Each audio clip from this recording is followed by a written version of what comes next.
Hello বন্ধুগণ, ২ শালিক আজকের পর্বে দেখতে পারবেন পুষ্পা অনিমেষকে দেখে ঝিলিককে নিয়ে স্টেজ থেকে পালিয়ে গেল।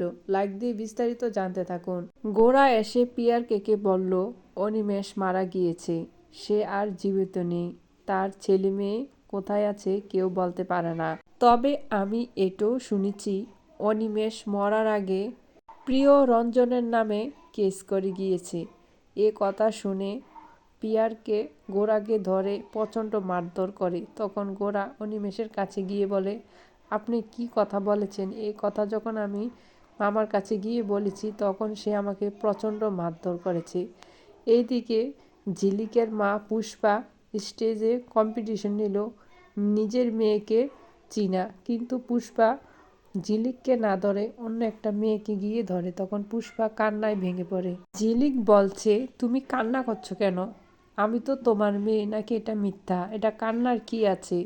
তখন পুষ্পা যখন সামনের দিকে তাকালো তখন অনিমেষকে দেখলো। অনিমেষকে দেখার সাথে সাথে ঝিলিককে নিয়ে স্টেজ থেকে নেমে গেল। ঝিলিক বলছে, কি হয়েছে মা, তুমি আমাকে এভাবে টেনে কোথায় নিয়ে যাচ্ছ? পুষ্পা বলে, এখানে থাকবো না, আমার কিছুই ভাল লাগছে না।